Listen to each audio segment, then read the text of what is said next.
சரி, அப்ப அதுக்கு எப்படி ஆன்சர் கண்டுபிடிக்கிறது அப்படின்னா, முதலாவது பாருங்க. அதுல ஆரம்பத்துல எவ்வளவு மீதி கொடுத்திருக்காங்க, அதாவது 2021 4/1 எவ்வளவு இருக்கு அப்படின்னா 4000 ரூபாய் வச்சிருக்காங்க. சரியா?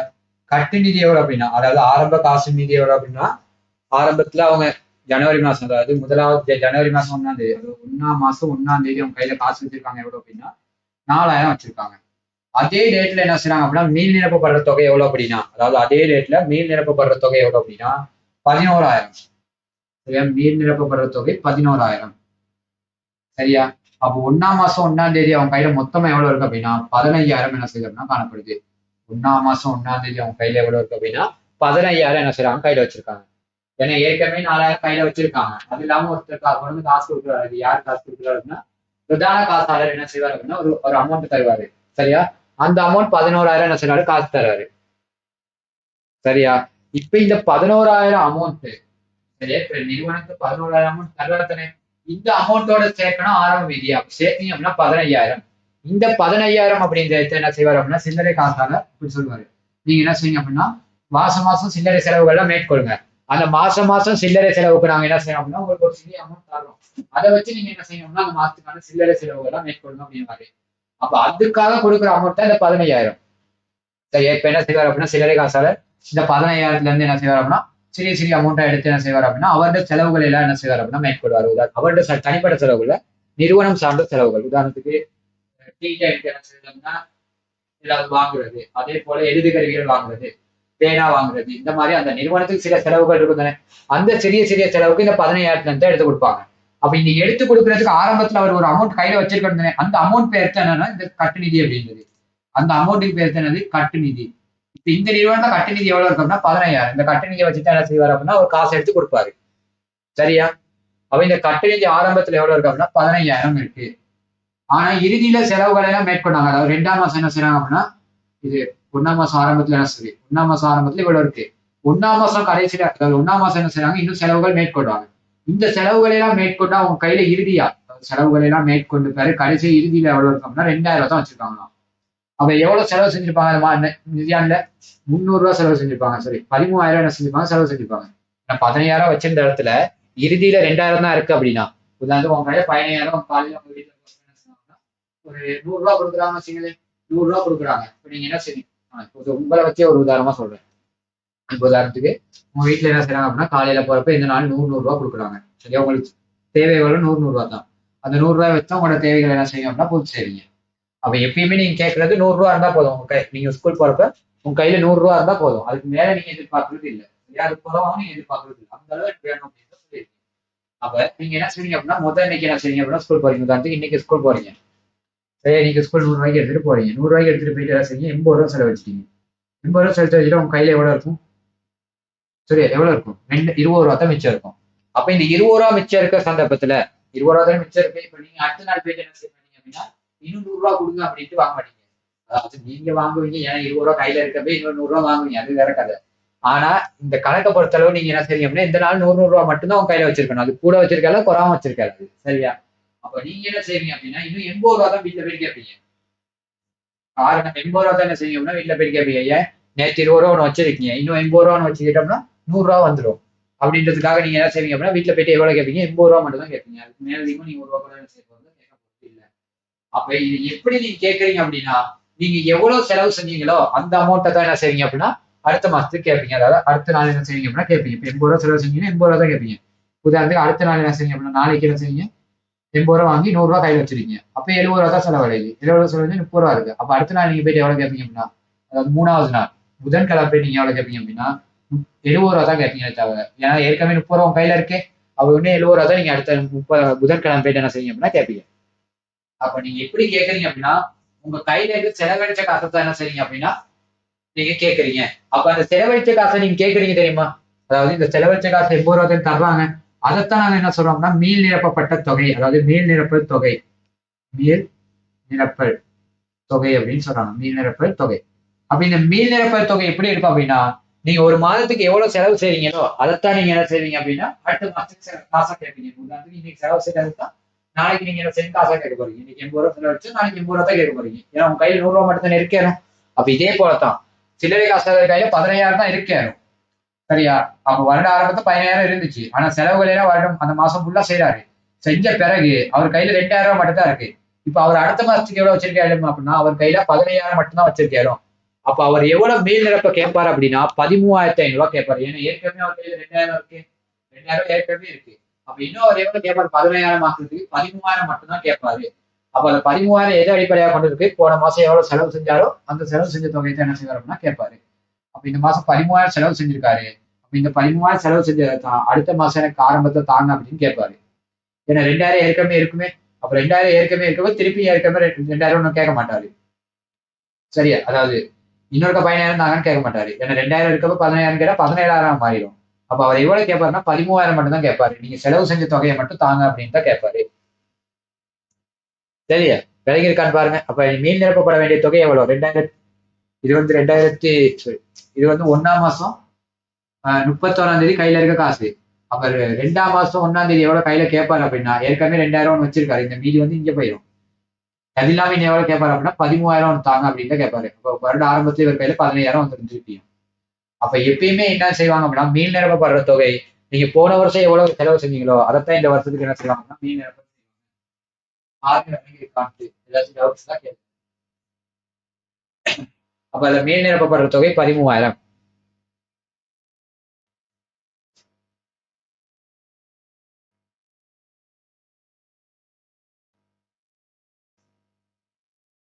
ஓ சாரி. இவ்வளவு நேரம் வழங்கப்பட்டிருக்கேன். அதை யாரும் சொல்ல. கற்றநிதி மீதியில் 2,500 அதிகரிக்கப்படும் அப்படின்னு இருக்கு. சரியா? அது இல்லாம கட்டுநிதி தொகை மேல் நிரப்பல் 2,500 என்ன செய்யும் அப்படின்னா அதிகரிக்கும் இருக்கு. இப்ப இதுவரைக்கும் எடுத்த ஆன்சர் சரியா? 13,000 எடுத்தது கிளியரா விளங்குச்சா? இப்ப இதுக்கப்புறம் என்ன செய்யறாங்க அப்படின்னா அடுத்த மாசத்துல இருந்து என்ன சொல்றாங்க உங்க வீட்டுல, சரி இப்ப நீ 100 எடுத்துட்டு போன போதும், ஒவ்வொரு நாள் 100 எடுத்துட்டு போனது போதும். இப்ப இனி என்ன செய்யும் அப்படின்னா 180 அப்படின்றத எடுத்துட்டு போங்க அப்படின்னு சொல்றாங்க. இனி 180 என்ன செய்யுங்கன்னா கையில வச்சுக்கீங்க அப்படின்னு சொல்றாங்க. இந்த நாளும் 180 மட்டும் வச்சுங்க. 100 வச்சுக்கிறது போதும். இதுக்கப்புறம் நீங்க என்ன செய்யுங்க அப்படின்னா 180 மாறுங்க அப்படின்னு சொல்றாங்க. அப்ப இந்த 2வது நாள்ல இருந்தா சொல்றாங்க. அதாவது செவ்வாய்க்கிழமையில இருந்தா என்ன செய்யறாங்க அப்படின்னா சொல்றாங்க. சரி அப்ப புதன்கிழமை உங்க கையில 180 கொடுத்தா போதும். 180 வச்சிருந்தா என்ன செய்யுங்க அப்படின்னா உங்களுக்கு போதும் அப்படின்னு நீங்க வீட்டுல சொல்றாங்க. 180 வச்சுட்டு போதும். அப்ப என்ன செய்யணும் அப்படின்னா இன்னும் 50 என்ன செய்யணும்? ஆரம்பத்துல இருந்ததோட என்ன செய்யணும் அப்படின்னா 50 கொடுத்து. ஏன்னா இந்த 2 நாள் நீங்க 100 தான் வச்சிருந்திருக்கீங்க. இப்ப இங்க போயிட்டு என்ன செய்வீங்க அப்படின்னா 180 மாத்துறீங்க. அப்ப என்ன நடக்கும் அப்படின்னா நீங்க இந்த செலவு செஞ்ச ஏற்கனவே நீங்க எவ்வளவு வச்சிருக்கீங்க? 30 மிச்சம் வச்சிருக்கீங்க. சரியா? அப்ப இன்னும் எவ்வளவு வச்சா 180 வரும்னு பாருங்க. இன்னும் எவ்வளவு வச்சா 180 வரும் அப்படின்னா 120 வைக்கணும். 180 வரதுக்கு எவ்வளவு வைக்கணும்? 120 வைக்கணும்.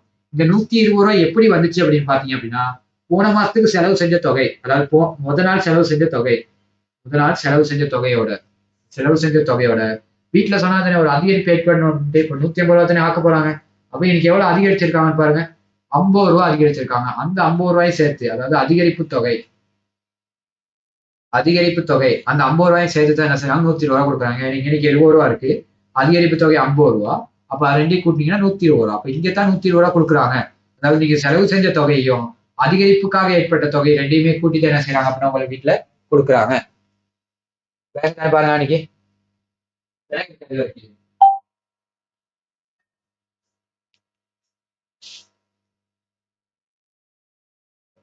விலைங்க கதை. ஓகே. இப்ப அதே போலதான் இந்த கணக்குலயும் சொல்றாங்க. நீங்க 1ஆம் மாசம் 15,000 வச்சிருந்தது பரவாயில்ல.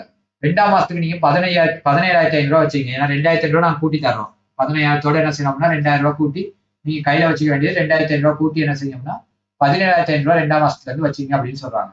அப்ப இன்னைக்கு என்ன செய்யணும் அப்படின்னா நீங்க போன மாசம் செலவு செஞ்ச 13,000 முத நாள் நீங்க செலவு செஞ்சது இன்னைக்கு 70 தானே. அப்ப இப்ப இங்க போன மாசம் செலவு செஞ்சது எவ்வளவு? இது நாள் கணக்கு. இது உங்க லைஃப்ல இருக்க கணக்கு மாதிரி. இது வந்து இந்த கணக்குல கொடுத்துருக்காது. அப்ப இன்னைக்கு வந்து 13,000 என்ன செஞ்சிருக்காங்க அப்படின்னா கொடுத்துருக்காங்க செலவு. அதோட அதிகரிப்பு தொகை 2,500.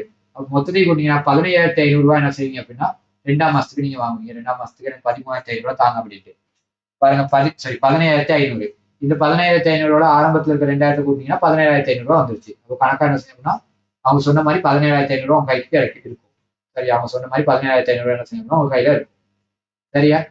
அப்ப நீங்க எவ்வளவு வாங்கி ஆகணும் அப்படின்னா 17,500. பாருங்க இந்த கேள்வி எது விலங்கலை அப்படின்னா கேள்வி 17,500 எடுத்தது விலங்கலன்றான்.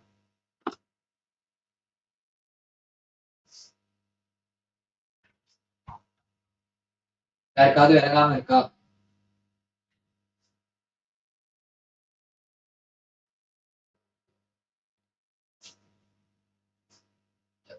விளங்கி இருக்குன்னு தான் நினைக்கிறேன். விளங்கி இருக்கு தானே? ஓகே. அப்ப அது 17,500 அப்படின்ற மூணாவது ஆன்சர். சரி, அடுத்து சொல்லிருக்காங்க விற்பனை செய்க அன்றைய திருப்புக அப்படின்னு ஒரு கேள்வி கொடுத்துருக்காங்க. இது நீங்க படிச்சிருப்பீங்கன்னு நினைக்கிறேன். படிச்சிருக்கீங்கன்னா விற்பனை செய்க அன்றைய திருப்புக சீராக்கம். சதுசிகா படிச்சிருக்கீங்களா? மீசா இருக்கா இல்லாட்டி கட்ட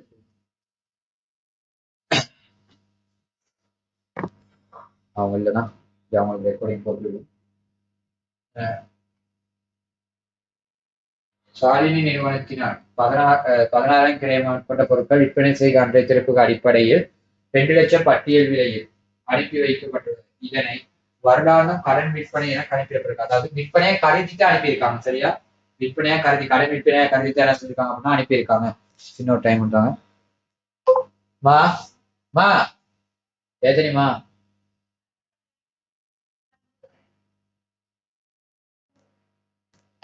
சரியா?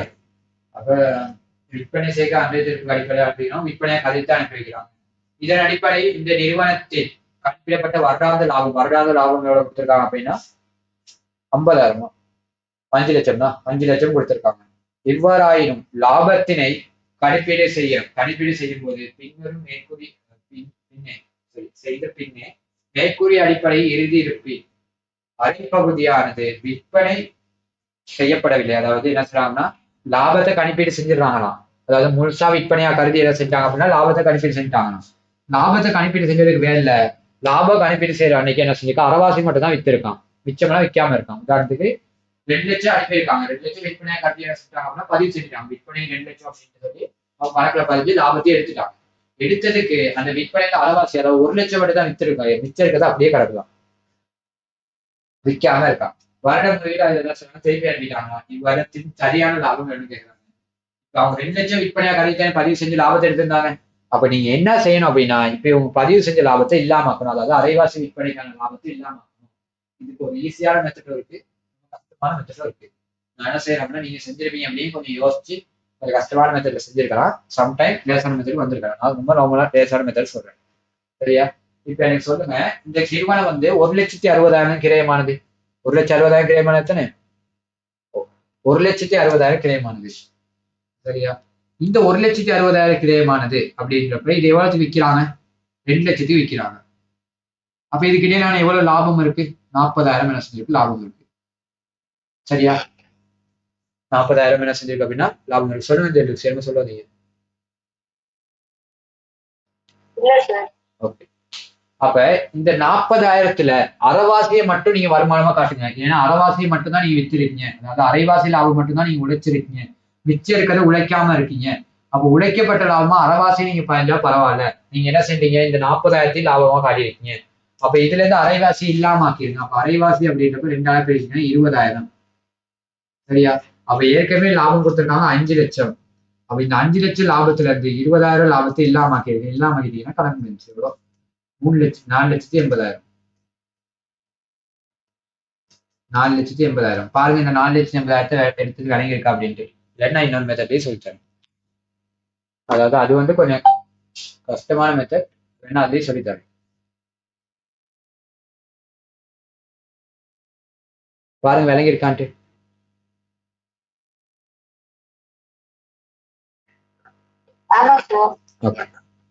அப்ப எத்தனாவது ஆன்சர் அதுக்கு? அப்ப இது விளங்கி இருந்தா நான் அந்த மெத்தட் சொல்லி தர மாட்டேன். ஒரு மெத்தட் நீங்க ஞாபகம் வச்சுங்க. அந்த வாக்குல மறந்துடும். 5வது சரியா? அதை வச்சுக்க விளங்கி இருக்கா இது?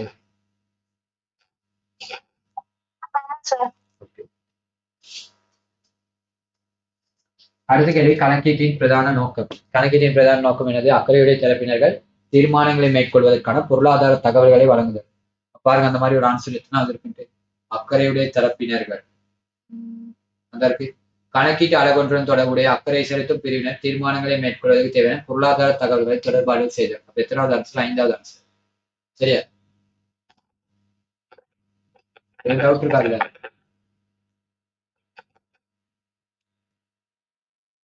டவுட் இருக்கா அஜய்?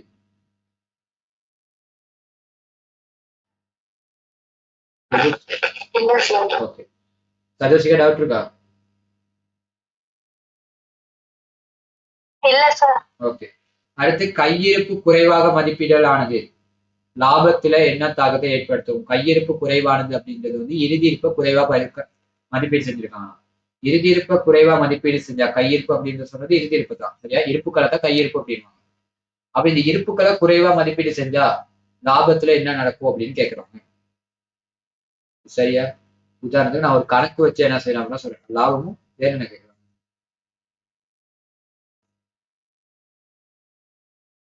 டிசம்பர் 31 கையிருப்பு குறைத்து மதிப்பிட மாதம் டிசம்பர்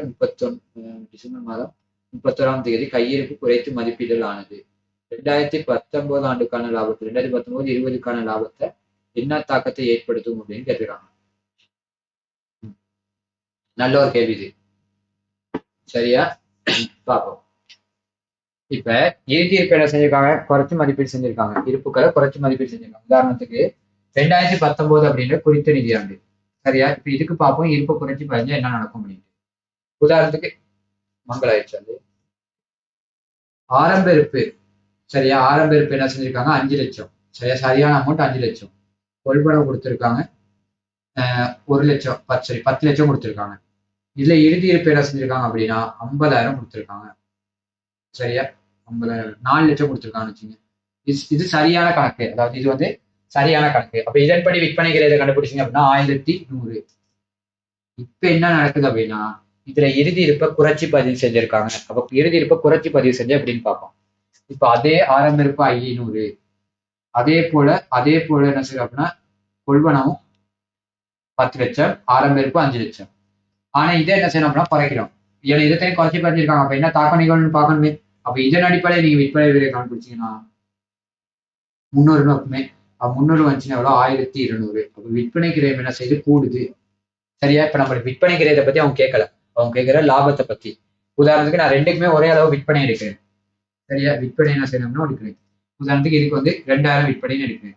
அப்ப 2000 விற்பனை விற்பனை கிரயம் 1100 கழிச்சிங்கன்னா என்ன நடக்குதுன்னு பாருங்க, 900 வருது, சரியா? அதே போல அதுலயும் பாருங்க, விற்பனையில இருந்து விற்பனை 2000, அதுல இருந்து என்ன செய்யணும்னா 1200 கழிச்சா 1800 தான் வருது. அப்ப என்ன செய்யுது அப்படின்னா இறுதி இருப்பை குறைச்சி பதிவு செய்ததால, அதாவது 2019 நிதியாண்டுல நீங்க இறுதி இருப்பை குறைச்சி பதிவு செஞ்சதால லாபம் என்ன செய்யுது அப்படின்னா குறைவடையுது. பார்த்தா தெரியுது, லாபம் என்ன செய்யுது? குறைவடையுது. பாருங்க, அது விளங்கியிருக்காங்க. 2019 நிதியாண்டுல நீங்க லாபத்தை அதாவது இறுதி இருப்பை குறைச்சி பதிச்சதுனால லாபம் குறைவடையுது. விளங்கியிருக்கா சசிகா? விளங்கியிருக்கா?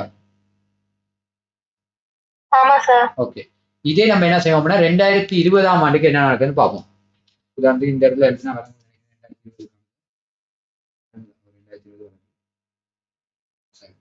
இதுல ஆரம்ப இருப்பு என்ன செய்யறோம் அப்படின்னா இப்ப இதே கணக்கு இங்க எடுக்கிறோம், சரியா? இதே கணக்கு அங்கேயும் நான் என்ன செய்யறேன் அப்படின்னா வேற ஒரு கணக்கு எடுப்பேன். உதாரணத்துக்கு பார்ப்போம். இப்ப 2019க்கு இறுதி இருப்பா இருந்தா 2020க்கு எவ்வளவு என்ன இருப்பா இருக்கும்? ஆரம்ப இருப்பா இருக்கும். அது தெரியுமா? அதாவது 2019க்கு இறுதி இருப்பா இருந்தா 2020க்கு என்ன இருக்கும்? ஆரம்ப இருப்பா இருக்கும். அதுல எதுவும் டவுட் இருக்கா? சொல்லுங்க. இல்ல சார். ஓகே, அப்ப இது படி பாருங்க. ஆரம்ப இருப்பு உதாரணத்துக்கு இதே ஆரம்ப இருப்பு எடுக்கணும். இதே கணக்கு என்ன செய்வோம்னா பார்ப்போம். இதே கணக்குல இன்னைக்கு கொள்வனவு எவ்வளோ? 10 லட்சம், சரி? இதெல்லாம் சரியா பதிஞ்சது, இதெல்லாம் சரியான அமௌண்ட்ல சரியா என்ன செஞ்சிருக்காங்கன்னா பதிவு செஞ்சிருக்காங்க. பதிவு செஞ்சு இந்த இடத்துல எவ்வளோ? 1100 அப்படின்றது வரும், சரியா? இப்ப நான் பிழையா பதிவு செய்ய போறேன். ஆரம்ப இருப்பு என்ன செய்ய போறேன்? குறைக்க போறேன். ஏன்னா இன்னைக்கு வந்து இறுதி இருப்பை குறைச்சோம், அது 2019க்கு. ஆனா 2020க்கு என்னது? அது ஆரம்ப இருப்பு. அப்ப ஆரம்ப இருப்பு என்ன செய்யணும் அப்படின்னா இன்னைக்கு குறைக்கிறோம். அப்ப ஆரம்ப இருப்பு குறைக்கிற சந்தர்ப்பத்துல இன்னைக்கு என்ன செய்யணும்? 400 போடுறேன் ஆரம்ப இருப்பு. கொள்வனவு அதே தான், அதே போல இறுதி இருப்பும் அதே தான் 400. ஏன்னா இன்னைக்கு இறுதி இருப்பை நான் மாத்தல, சரி? ஏன்னா 2020க்கான இறுதி இருப்பு தானே, இப்ப அதை மாத்தல. நான் என்ன செய்யணும்? ஆரம்பத்தை மட்டும் தான் மாத்துறேன். ஏன்னா இங்க இறுதியா இருந்தா இங்க ஆரம்பம், சரியா? அதை மட்டும் தான் மாத்தணும். அது மாத்துனீங்க அப்படின்னா 1400 இன்னைக்கு 1000, சரியா? அப்ப இங்க பாருங்க, இங்கேயும் லாபத்தை இதே வச்சு கண்டுபிடிக்கிறேன். முதலாவது இந்த இடத்துல 2000 விற்பனை, அதுல இருந்து 1100 கழிக்கிறேன். 1100 கழிச்சோம் அப்படின்னா எவ்வளவு? 900. அதே போல இன்னைக்கு 2000, அதுல இருந்து 1000 கழிக்க விற்பனைக்கிறது கழிச்சா எவ்வளவு அப்படின்னா 1000. இப்ப பாருங்க, 2019 ஆண்டுக்கு லாபம் குறையுது. சரியா? அதே இங்க மாத்தி பதிகிறப்ப என்ன செய்யுது? லாபம் அதிகரிக்குது. 2020 ஆண்டுக்கு என்ன செய்யுது? லாபம் அதிகரிக்குது. பாருங்க, விளங்கியிருக்கான்னு பாருங்க. சர்ச்சுக்கு விளங்கியிருக்கா?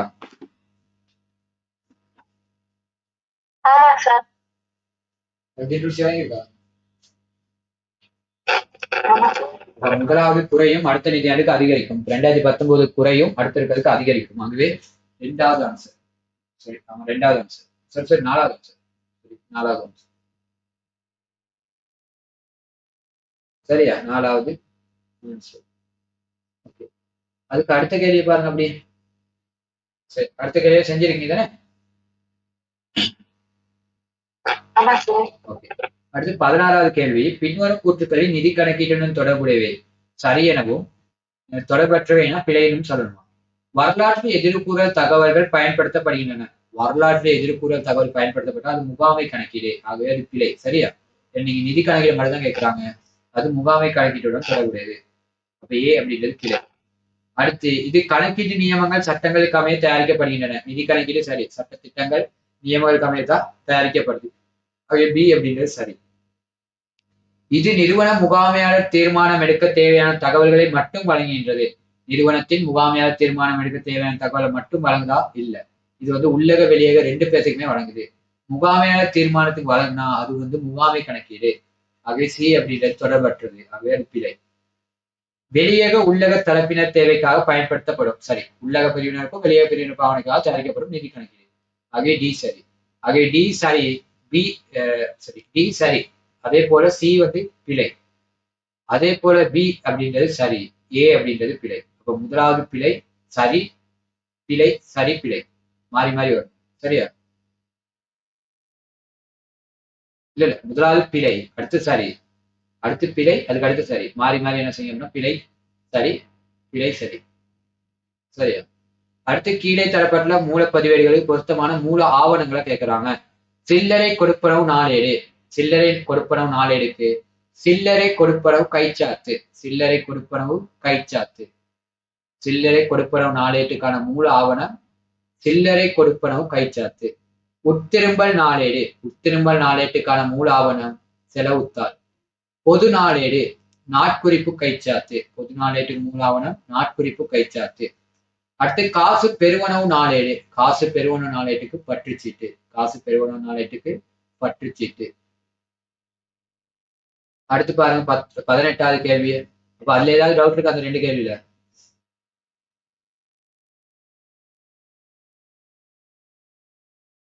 டவுட் இருக்கா? இல்ல சார். ஓகே.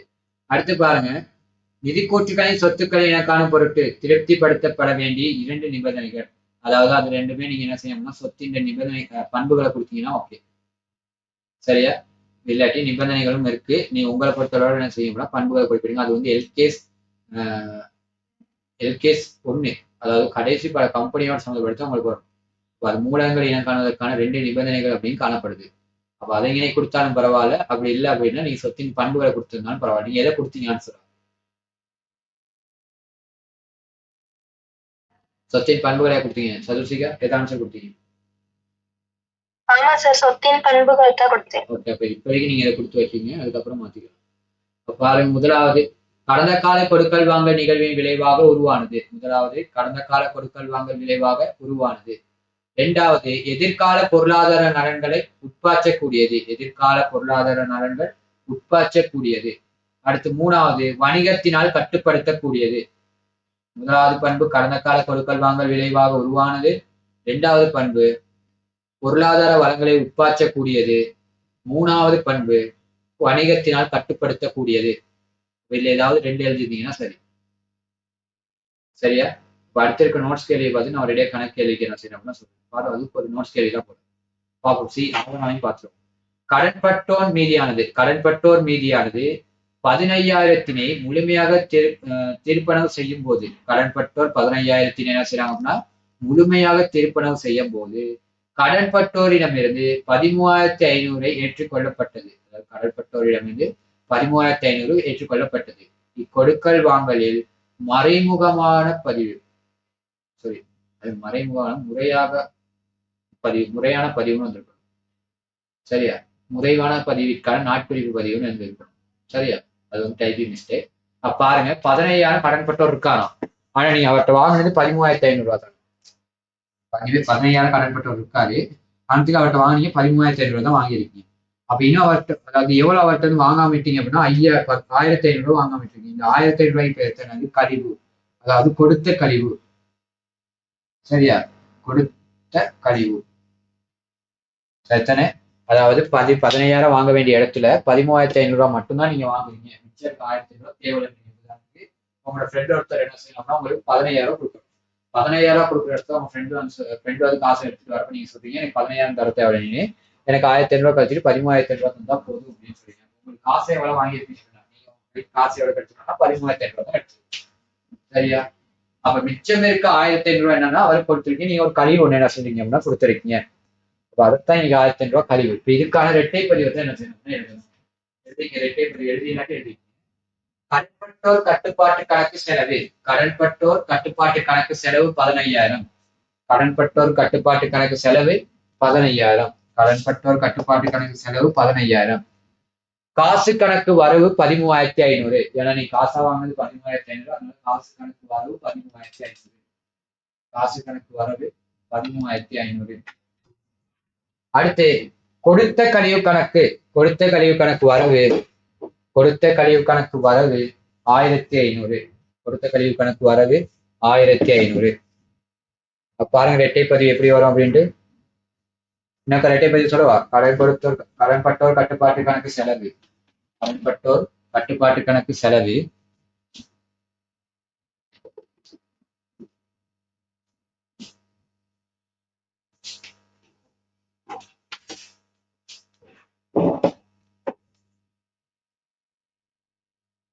கடன்பட்டோர் கட்டுப்பாட்டு கணக்கு செலவு 15,000.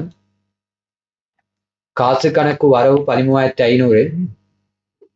காசு கணக்கு வரவு 13,500.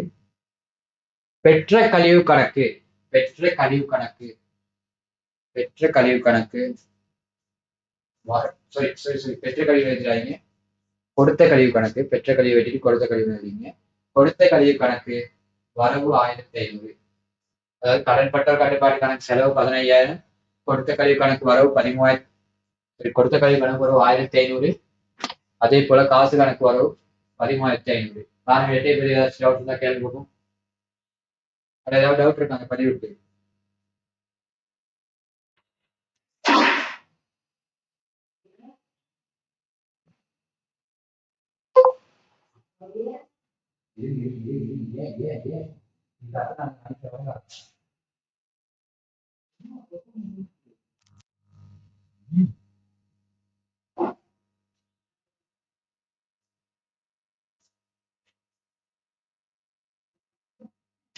விளங்கி இருக்கா?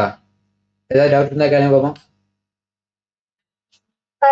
இதுல மறைமுக பதிவுக்கான நாட்குறிப்பு பதிவு அப்படின்னு கேட்டிருக்காங்க. அதாவது நீங்க கழிவுக்கு பதிவு எழுதுனீங்களா? ஆமா சார். இப்ப பரவாயில்ல. கழிவு பதிவு எழுதினாலும் பரவாயில்ல. கழிவுக்கு எப்படி பதிவு எழுதுனீங்க? கொடுத்த கழிவு கணக்கு வரவு 1,500. கடன்பட்டோர் கணக்கு செலவு 1,500.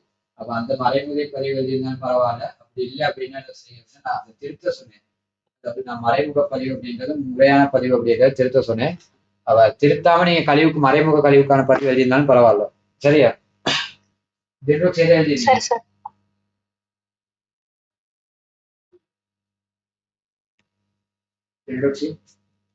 இருக்கீங்களா? எதை எழுதிருக்கீங்க?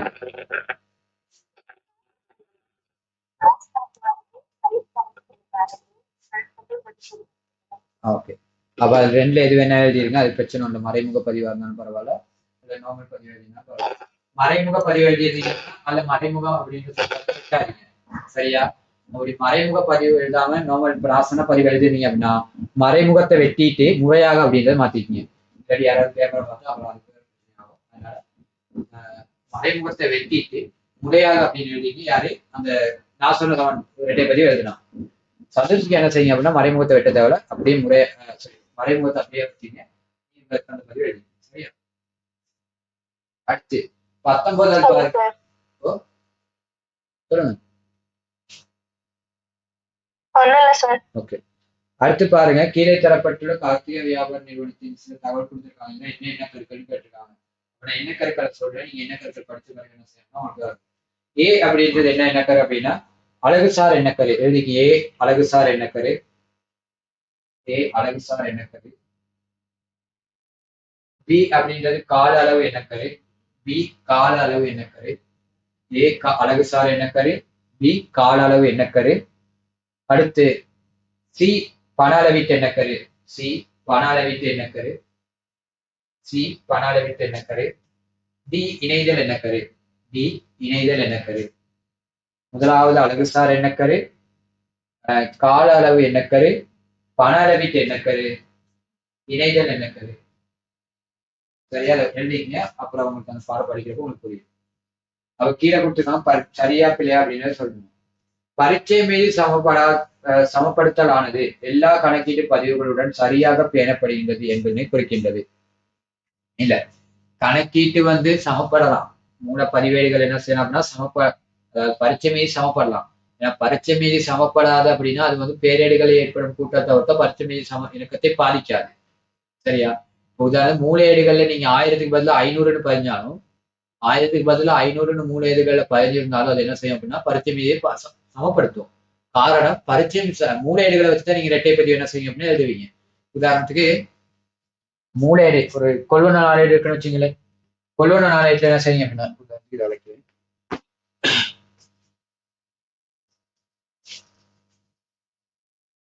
கொள்வன நாளேடு. கொள்வன நாளேடுல மொத்தம் எவ்வளவு இருக்கு அப்படின்னா 1000 இருக்கு. நீங்க பதிஞ்சிருக்கிறது எவ்வளவு அப்படின்னா 500.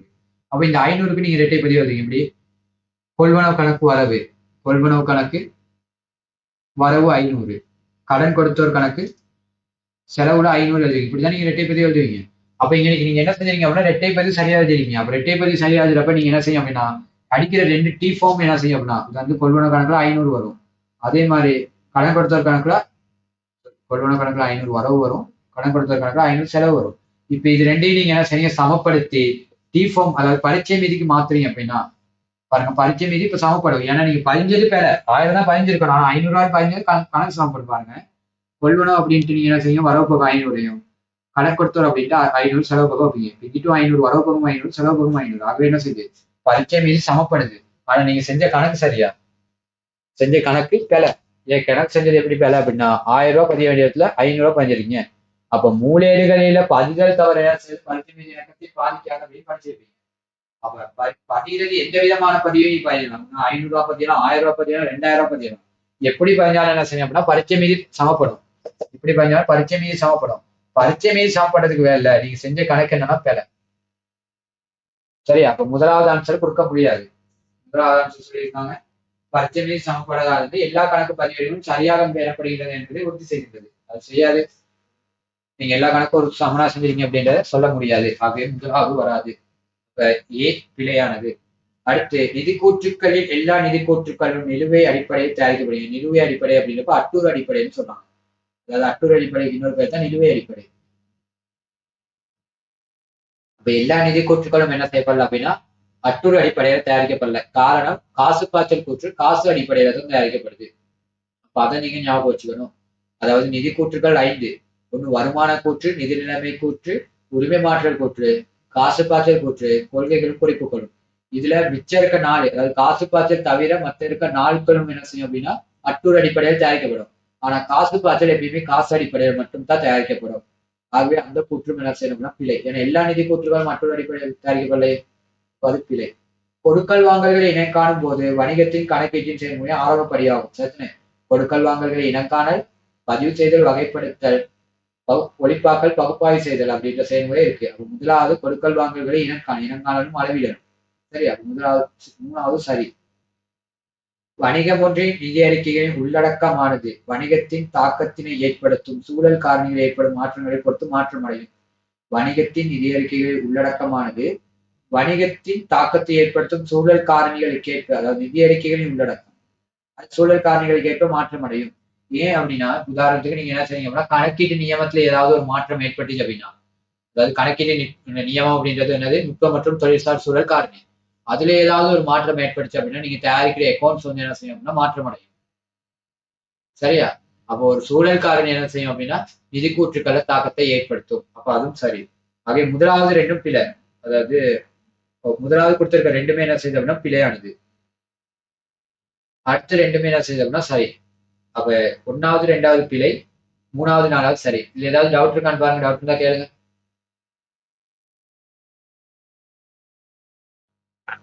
இல்ல சார்.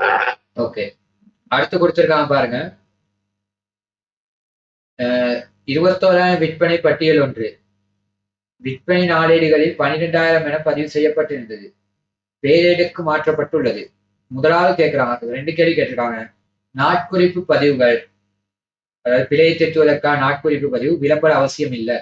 அப்ப என்ன செஞ்சிருக்காங்க அப்படின்னா 21,000 விற்பனை பட்டியலை 12,000 அப்படின்றது நாளேட்டுல பதியப்பட்டு அது பேரடி மாற்றப்பட்டிருக்கு. அப்ப இங்க என்ன செஞ்சிருக்காங்க, குறைச்சி பதிஞ்சிருக்காங்க. எவ்வளவு குறைச்சி பதிஞ்சிருக்காங்க அப்படின்னா 21,000 12,000 பதிஞ்சாங்க, 9,000 என்ன செஞ்சிருக்காங்க அப்படின்னா குறைச்சி பதிஞ்சிருக்காங்க. அப்ப 9,000 குறைச்சி பதிஞ்சா நீங்க என்ன செய்யணும்னா சரியான பதிவை எழுதணும். கூட்டி பதிந்தா நீங்க எதிர்பதிவை கொடுப்பீங்க. இங்க குறைச்சி பதிந்தனால நீங்க என்ன செய்யணும்னா சரியான பதிவை கொடுக்கணும்.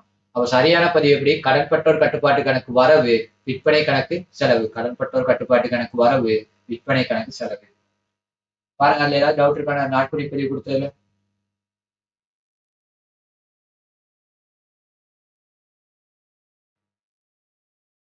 டவுட் இருக்காது லுக்ஸி? இல்ல சார். அடுத்து பிழைகள் திருத்தப்படாமல் இருப்பின் எத்தொகையினால் லாபம் மாற்றம் அடையும் என்பதனையும், அதே போல லாபத்தில் ஒரு அதிகரிப்பையா அல்லது குறைவையா ஏற்படுத்தும் அப்படின்னு கேட்டிருக்காங்க. நான் இது எது லாபத்துல தாக்கத்தை ஏற்படுத்தும் அப்படின்னு நான் சொல்லி தரேன். பாருங்க, நம்ம ரெட்டை பதிவு என்ன கொடுத்தோம் அப்படின்னா, அதாவது நீங்க வருமான கூற்று நிதிநிலைமை கூற்று படிச்சிருக்கீங்க தானே? அப்ப அதன் அடிப்படையில இது பதிவு எப்படி எழுதணும், கடன்பட்டோர் கணக்கு வரவு 21,000, சரி வரவு 9,000, சரியா? விற்பனை கணக்கு செலவு 9,000. இப்ப இதுல இந்த விற்பனை வருமான கூட்டுல காட்டப்பட வேண்டிய உருப்படி இருக்கு தெரியுமா? இது விற்பனை அப்படின்றது நீங்க வருமான கூட்டுல காட்டுவீங்க, கடன்பட்டோர நிதி நிலைமை கூட்டுல காட்டுவீங்க. அப்ப நீங்க வருமான கூட்டுல காட்டுற எந்த ஒரு உருப்படியா இருந்தாலும் பரவாயில்ல, உங்களுக்கு செலவுகளாக இருக்கலாம், வருமானங்களாக இருக்கலாம், விற்பனையா இருக்கலாம், விற்பனை கிரயமா இருக்கலாம். இந்த எல்லாத்துக்கும் நம்ம என்ன பாய்ப்போம் அப்படின்னா லாப நட்ட கணக்கு அப்படின்னு ஒரு சொற்பதம் பாய்ப்போம். இது எல்லாத்துக்குமே லாப நட்ட கணக்கு, லாப நட்ட கணக்கு அப்படின்ற ஒரு சொற்பதம் பயன்படுத்தும். அதாவது இந்த விற்பனை பதிலா லாப நட்ட கணக்கு அப்படின்னு சொல்லுவோம். உதாரணத்துக்கு இதுக்கு எப்படி ஒரு பதிவு சொல்லலாம் அப்படின்னா, கடன்பட்டோர் கணக்கு வரவு 9,000, லாப நட்ட கணக்கு செலவு 9,000 அப்படின்னு ஒரு பதிவு சொல்லலாம். சரியா? அதாவது வருமான கூட்டுல காட்டுற எல்லா உருப்படிக்கும் நீங்க என்ன செய்யணும்னா லாப நட்ட கணக்கு யூஸ் பண்ணலாம். நீங்க கடன்பட்டோர் காட்டுறது இல்லை, அதனால நான் அதுக்கு யூஸ் பண்ணல. ஆனா விற்பனை காட்டும் அதுக்கு யூஸ் பண்றோம். அப்ப லாப நட்ட கணக்கு செலவு 9,000 யூஸ் பண்ணலாம். இதை நல்லா ஞாபகம் வச்சுங்க, லாப நட்ட கணக்கு காட்டப்படும். இப்ப லாப நட்ட கணக்கு செலவு மீதிகளாக இருந்தால், லாப நட்ட கணக்கு செலவு மீதியா இருந்தா லாபத்தோட பிளஸ் ஆகும். லாப நட்ட கணக்கு செலவு மீதிகளாக இருந்தால் லாபத்தோட என்ன செய்யும்னா பிளஸ் ஆகும். அதாவது ஆண்டுக்கான லாபத்தோட பிளஸ் ஆகும். அதே லாப நட்ட கணக்கு வரவா இருந்தா, லாப நட்ட கணக்கு வரவா இருந்தா லாபத்துல மைனஸ் ஆகும். அதாவது இப்ப இங்க செலவுல எத்தனை இருக்கு, அப்ப லாபத்தோட என்ன செய்யும், அதிகரிக்கும். இதே வரவுல இருந்துச்சு அப்படின்னா லாபத்தோட குறையும்.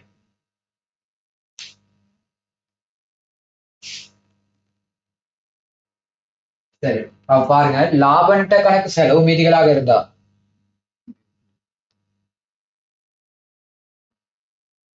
லாப நட்ட கணக்கு மீதி செலவு மீதிகளாக இருந்துச்சுன்னா என்ன செய்யும் அப்படின்னா லாபத்தை இன்னொரு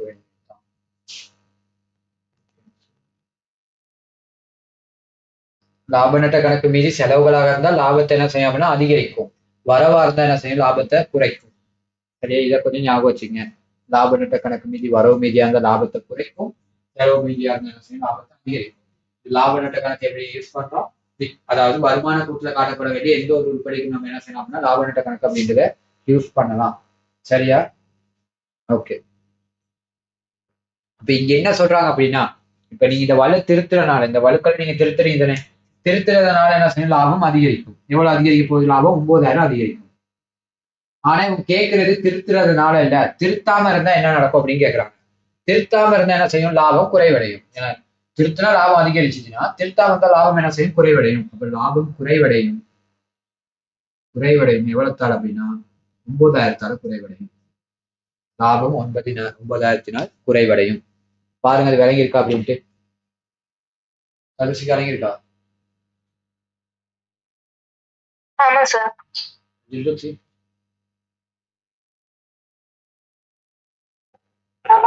ஓகே. அடுத்த கேள்வி பாருங்க கேட்டிருக்காங்க.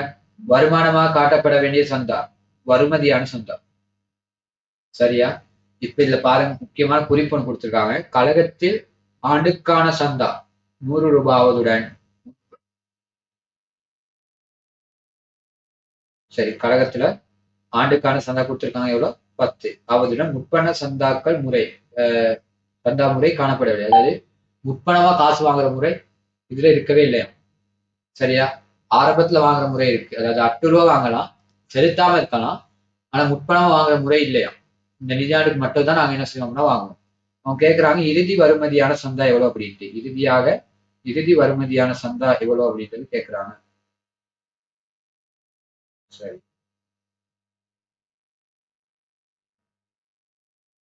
சரி.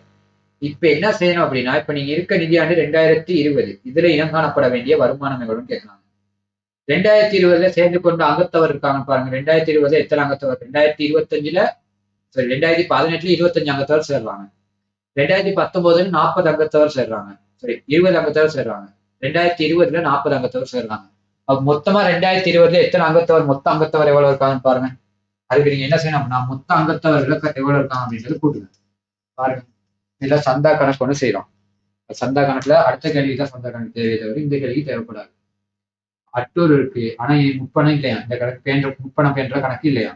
அதே மாதிரி இறுதி அட்டூர் இருக்கு ஆனா இறுதி முற்பணமும் இல்லையா? ஏன்னா அது பேன்றதுக்கு இந்த நிறுவனத்துல பேணப்பட மாட்டாங்க. இப்ப முதலாவது பாருங்க. முதலாவது இந்த சந்தா வச்சு என்ன செய்ய தேவைன்னா ஆன்சர் எடுக்க தேவை. சந்தா அடிக்காம ஆன்சர் எடுக்கலாம். ஏன் இதுல ஆரம்ப அட்டூரும் தெரியாது முப்பணம் அட்டூர் தெரியாது இதை அடிச்சிடும். பாருங்க இந்த கழகத்துல எவ்வளவு பேர் இருக்கான்னு பாருங்க. 2020 2020ஆம் ஆண்டு கழகத்துல மொத்தம் எவ்வளவு பேர் இருக்காங்கன்னா 18ல சேர்ந்த எவ்வளவு பேர் இருக்காங்கன்னா 2018ல சேர்ந்த 25 பேர் இருக்காங்க. அதே போல 19ல சேர்ந்து 20 பேர் இருக்காங்க. அதுக்கப்புறம் செய்யறாங்க 2020ல 40 பேர். மொத்தம் 2020ஆம் ஆண்டு எத்தனை அங்கத்தவர் இருக்காங்க அப்படின்னா மொத்தம் 85 அங்கத்தவர் இருக்காங்க. பாருங்க மொத்தம் எவ்வளவு இருக்காங்க? 85 அங்கத்தவர் இருக்காங்க. சரியா? ஒரு அங்கத்தவருக்கு 100 ரூபாய் படி 85 அங்கத்தவருக்கு எவ்வளவு வருமானம் பெற முடியும்? ஒரு 85,000 வருமானம் பெற முடியும். அப்ப இதுதான் என்னது? வருமான கூட்டுல காட்டப்பட வேண்டிய சந்தா. அதாவது ஐஇ வருமான கூட்டுல காட்டப்பட வேண்டிய சந்தா அல்லது இனம் காணப்பட வேண்டிய சந்தா. பாருங்க அது விலகி இருக்கான்ட்டு இனம் காணப்பட வேண்டிய சந்தா.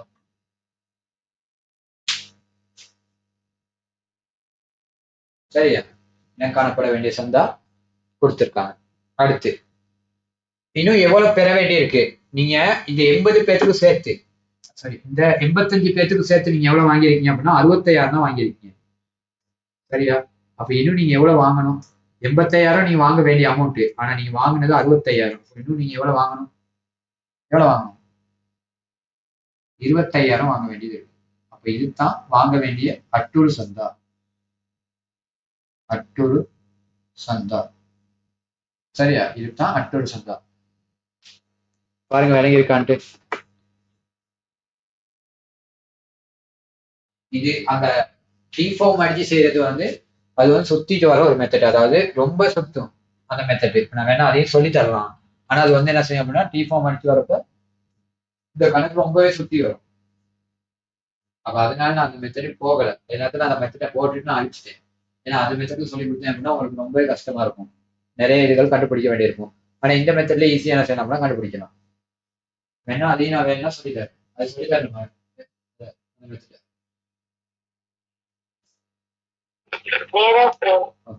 இதுபடி என்ன செய்யணும் அப்படின்னா அட்டூர் எடுத்துக்கலாம். சரியா?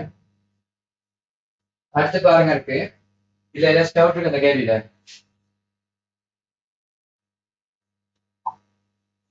சார் இத திரும்ப ஒரு கலங்கப்பட்டு. ஓகே. இதுல பாருங்க முதலாவது 2019 எத்தனை பேர் இருக்காங்க? 25 பேர் இருக்காங்க. 2018ல அதே போல 2019 புதுசா சேர்றாங்க 20 பேர். 2019 20 பேர் சேர்றாங்க. 2019 20 பேரு, 2018 25 பேரு, 2020 எவ்வளோ 40 பேரு. அப்ப மொத்தம் எத்தனை பேர் சேர்ந்துருக்காங்க பாருங்க. மொத்தம் இந்த நிறுவனத்துல இருக்காங்க, இந்த கழகத்துல இருக்காங்க மொத்தம் 85 பேரு. சரியா? அந்த 85 பேத்துக்கு 85 பேர் தானே இருக்காங்க. அந்த 85 பேர்த்துக்கிட்ட ஒரு ஆளுகிட்ட 100 ரூபாய் படி வாங்குறாங்க. ஒரு ஆள்கிட்ட எவ்வளவு வாங்குறாங்க? 100 ரூபாய் படி வாங்குறாங்க. அப்போ ஒரு ஆளுகிட்ட 100 ரூபானா 85 பேர்த்துக்கிட்ட எவ்வளவு வாங்கணும்? 85,000 வாங்கணும். அந்த ஓ 8,500 நான் கொஞ்சம் மாத்திரேன். 8,500 சரியா? அப்ப இன்னைக்கு 8,500 இன்னைக்கு 2,500 வாங்க வேண்டியது. பெருக்கி போட்டது போல 8,500 சரியா? 85 அங்கத்தவருக்கு 100 ரூபாய் படி வாங்குறாங்க. அப்ப 8,500 இந்த 8,500 என்ன செய்யும்? வருமான கூட்டுல நீங்க வெளிப்படுத்த செய்வீங்க. சரியா? ஆனா அந்த 8,500 நீங்க 6,500 காசா வாங்கிட்டீங்க. சரியா? அப்ப அந்த இடத்துல 6,500 கொடுத்துருக்காங்க. அப்ப நான் 2 இடத்தையும் தான் என்ன செஞ்சிருக்கேன்? பெருமானத்தை மாத்திருக்கேன். சரியா? அப்ப அதனாலதான் கணக்கு சரியா வந்திருக்கு. இல்லாட்டி சரியா வந்திருக்காது. வேற இங்க வந்து 6,500 இங்க 80,500 எடுத்திருந்தீங்கன்னா சரியா வந்திருக்காது. என்ன கணக்கா வந்திருக்கு. 2 இடத்துலயும் ஒரு சைவர் கூட்டினா ஒரு இடத்துல மட்டும் இல்ல, இருக்க எல்லா இடத்துலயும் சைவரோட கூட்டியிருக்கேன். இந்த இடத்துல தவிர. அப்ப 8,500 நீங்க என்ன செய்யணும்? ஒரு ஆண்டுக்கு நீங்க வாங்கணும். ஆனா ஒரு ஆண்டுக்கு 8,500 வாங்கினதுக்கு 8,500 வாங்க வேண்டிய இடத்துல நீங்க ஒரு ஆண்டுக்கு எவ்வளவு வாங்கிருக்கீங்க? 6,500 மட்டும் தான் செய்றீங்க. ஒரு ஆண்டுக்கு வாங்கிருக்கீங்க. சரியா? ஒரு ஆண்டுக்கு 6,500 மட்டும் தான் வாங்கியிருக்கீங்க. அப்ப 2020 நீங்க 2020 6,500 மட்டும் தான் வாங்கியிருக்கீங்க. ஆனா எவ்வளவு வாங்கணும்? 8,500. அப்ப இங்க வாங்கினது வாங்காதது எல்லாத்தையும் சேர்த்தா வருமான கூட்டுல வெளிப்படுத்த செய்வீங்க. அதாவது மொத்த வருமானத்தை எவ்வளவு? 8,500. ஆனா இன்னும் 6,500 தான் வாங்கியிருக்கீங்க. 8,500 6,500 வாங்கிட்டீங்க. இன்னும் எவ்வளவு வாங்குறதுக்கு? 2,500. இந்த 2,500 இன்னும் வாங்க வேண்டியிருக்கு. ஆகவே அதுதான் அட்டூர். சரியா?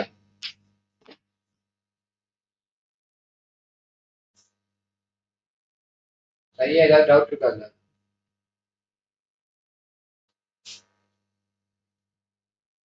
சார் 8,500ல 6,500 வாங்கிட்டா மீதி 2,000 தானே சார்? 2,000 சரி 2,000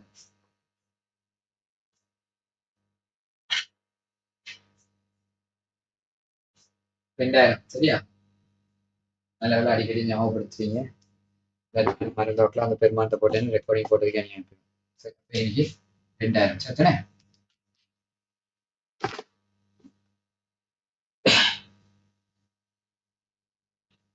நல்லா கணக்கு. சரி பாருங்க, ஏதாச்சும் டவுட் இருக்காண்டு இந்த கேள்வியில?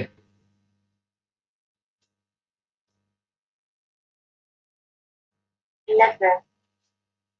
வேற ஏதாச்சும் மாத்தி போட்டு வச்சிருக்கேன் பாருங்க. எனக்கு ஏதாச்சும் சரி மாத்தி போட்டுருந்தா போட்டிருப்பேன். இல்லதானே? போடலாம். அடுத்த கேள்விக்கு வாங்க. அப்ப இந்த கேள்வி டவுட் இல்லாட்டி அடுத்த கேள்விக்கு வாங்க. அடுத்த கேள்வி பாருங்க. பின்வரும் கொடுக்கல் வாங்கல்களை பதிவு செய்வதற்கான பொது பேரில் காணப்படும் கணக்குகளை குறிப்பிடுக. அதாவது எந்தெந்த கணக்குல நீங்க வரவு பதிவு எந்த கணக்குல கொடுப்பீங்க, செலவு பதிவு எந்த கணக்குல கொடுப்பீங்க அப்படின்றத கேட்கறாங்க. வியாபார சென்மதியாளருக்கு விதித்த வட்டி. வியாபார சென்மதியாளர் விதித்த வட்டி அது எங்க பதிவு செய்வீங்க அப்படின்னா, விதித்த வட்டி கணக்கு வரவு, அதாவது விதித்த வட்டி கணக்கு வரவு அல்லது வட்டி கணக்கு வரவுல பதிவுங்க. முதலாவது பதிவுன்னு வட்டி கணக்கு. வரவு பதிவு வட்டி கணக்குல வரும்.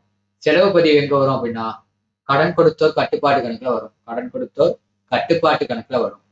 இப்போ வரவு பதிவு வட்டி கணக்குல வரும். செலவு பதிவு கடன் கொடுத்தோர் கட்டுப்பாட்டு கணக்குல வரும். அடுத்து பி, வியாபார சென்மதியாளர் மீதிக்கு எதிராக வியாபார வருமதியாளர் மீதியை எதிர்த்தீர்த்தல் செய்தார். அதாவது கடன்பட்டோர் மீதியை வச்சு கடன் கொடுத்தோர் மீதியை என்ன செய்யுது அப்படின்னா இல்லாமக்குறது. உதாரணத்துக்கு நீங்க எனக்கு 5,000 ரூபாய் தர வேண்டியிருக்கு, நான் உங்களுக்கு 5,000 ரூபாய் தர வேண்டியிருக்கு.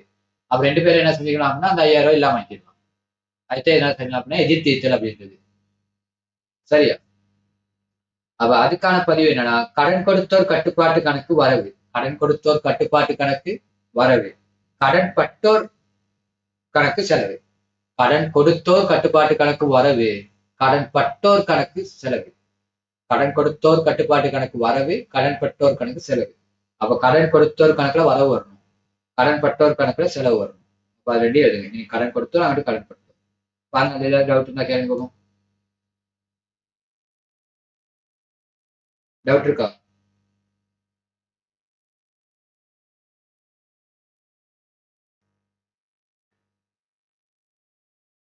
சொல்லுங்க, டவுட் இருக்கான்ட்டு.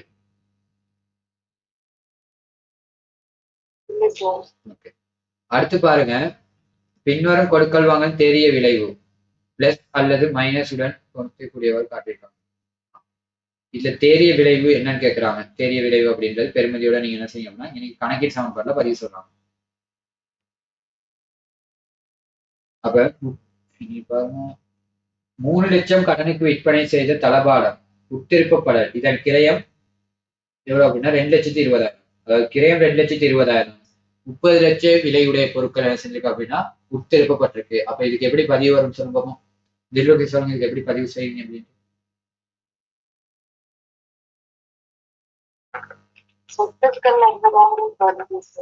சொத்துல சொத்துல எவ்வளவு பார்ப்பீங்க? 80,000. சொத்துல 80,000 பார்ப்பீங்களா?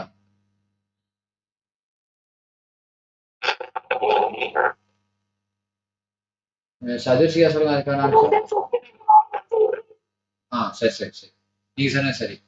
அதாவது நீங்க பேசுறது அந்த மைக் வந்து குறை குறைன்னு கேட்கறது எனக்கு என்னன்னா விலங்கல. சரி, நீங்க சொன்னது சரி. என்ன சொன்னீங்க அப்படின்னா சொத்துல 3,000 குறைச்சிட்டு, அதாவது 300 சொத்துல குறைச்சிட்டு அது A7 சீசாக எடுத்தனே. A7 சீசாக சொத்துல என்ன செய்யணும் அப்படின்னா 300 மைனஸ் பண்ணணும். அதே போல 2,000 சரி எவ்வளோ 220 என்ன செய்யணும் அப்படின்னா சொத்துல பிளஸ் பண்ணணும். 280,000 என்ன செய்யணும் அப்படின்னா உரிமையாண்மையில மைனஸ் பண்ணணும். உரிமையாண்மையில 80,000 மைனஸ் பண்ணணும்.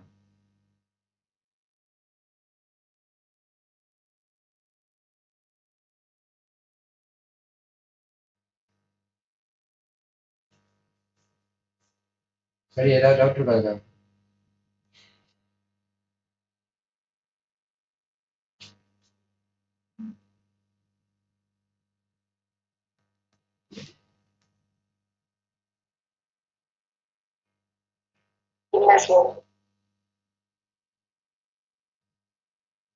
கொஞ்சம் அடுத்த கொடுக்கலாம் சதுர்சியா சமூகம்.